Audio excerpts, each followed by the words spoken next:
We're going to add our lovely little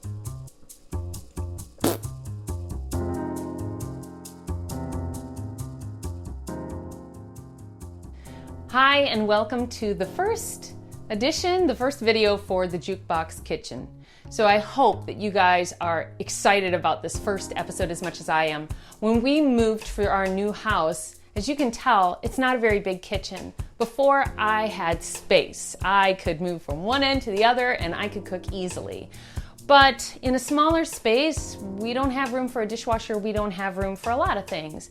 So I've had to adjust and change the way I cook, which is no big deal. Because those of you who are in apartment living and those of you who are in, like a bigger space and you're thinking about downsizing, I just want you to know it is a little intimidating, but it's really not that bad. And you will find space for some of your stuff, or you'll just get rid of some stuff you really didn't need in the first place. So now I'm going to create for you, for our first episode, a cherry blossom steamer. And I'm gonna start with a cup of milk. And while that's going, I'm going to show you how to make the cherry blossoms to go in it. The scent of cherry blossoms in the air, dancing lights and shadows everywhere, and somehow you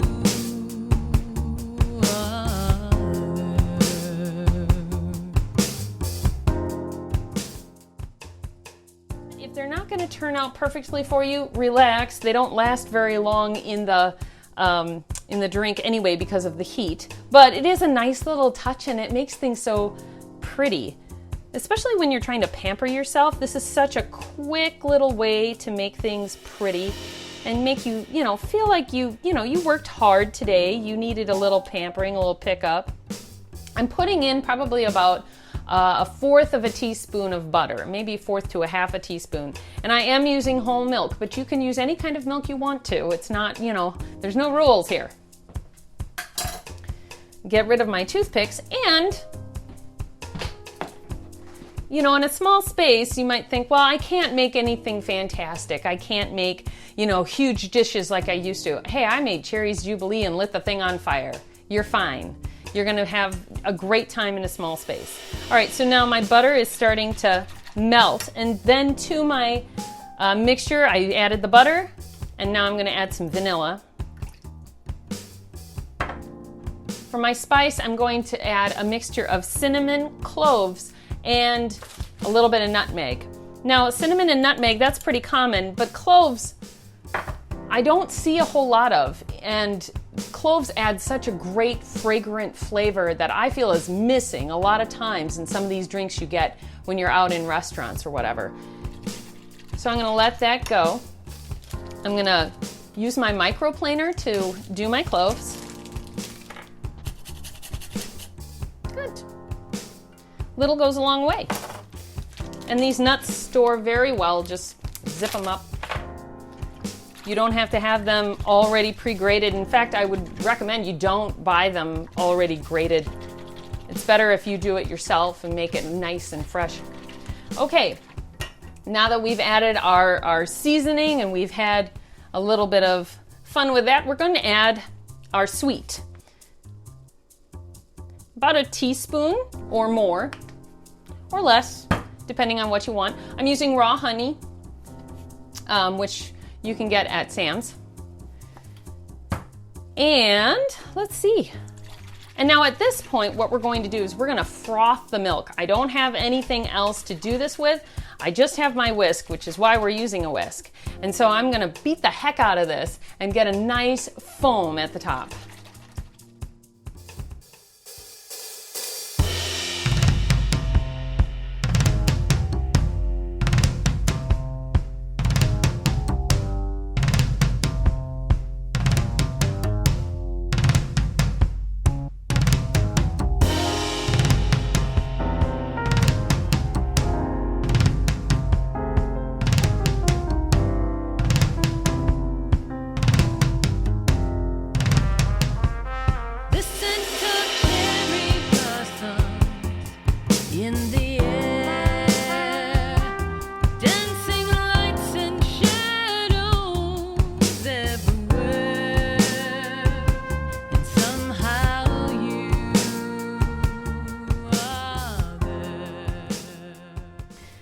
marshmallows don't last long, but they are such a nice little addition to your cup, especially if you have like a little girl. She came home, she had a bad day, and she's just looking for some comfort. This is a lovely way to do it.